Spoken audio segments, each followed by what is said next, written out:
утро вели более 836 лет это население. Абдулманап Нурмагомедов всегда возвращался на родину, в Дагестан. Знаменитого на всю планету тренера нельзя было удивить ни высотой американских небоскребов, ни роскошью арабских отелей. Спортсмен воспитал 18 чемпионов по самбо, среди которых его сын Хабиб. Его состояние оценивают в $100 миллионов, но Абдулманап Нурмагомедов всегда ценил скромность, умеренность и простые радости.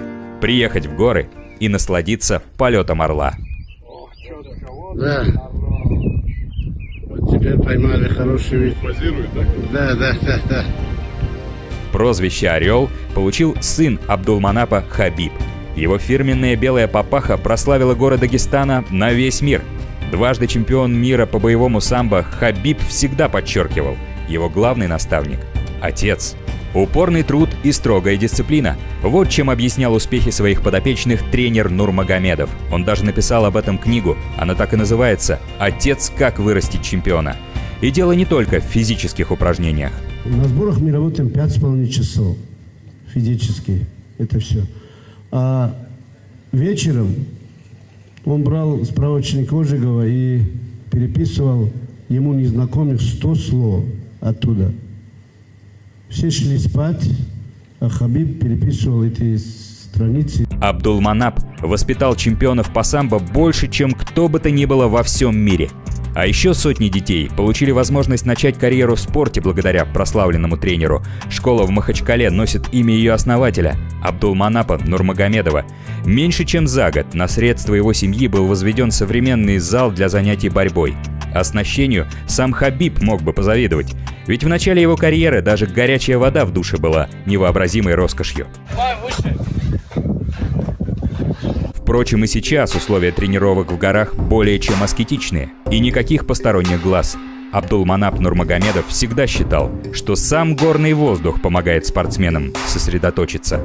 И планировал в будущем создать самую высокогорную школу самбо в мире, где талантливые воспитанники могли бы не только тренироваться, но и жить.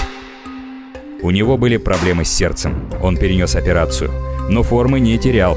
Еще зимой 56-летний тренер грозился сам выйти на схватку с Конором Макгрегором, который вызвал на матч-реванш одолевшего его Хабиба.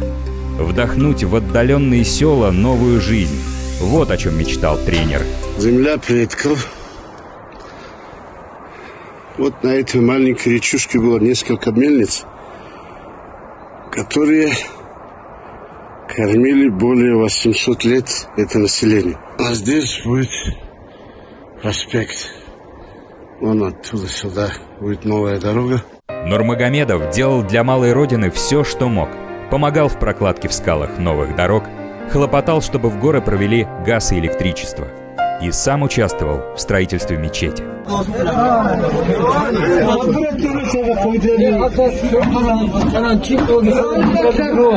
В родовом селе Нурмагомедовых Сильди улиц немного, но все они носят имена дагестанских чемпионов. Туда семья возвращалась регулярно. Убранство родового гнезда более чем скромное. Умеренность в вещах, но амбициозность в целях.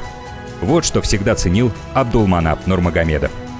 Тренер мечтал взрастить целую династию, сделал чемпионом сына, занимался с племянником, а затем хотел начать тренировки со своими внуками, младший из которых только недавно появился на свет.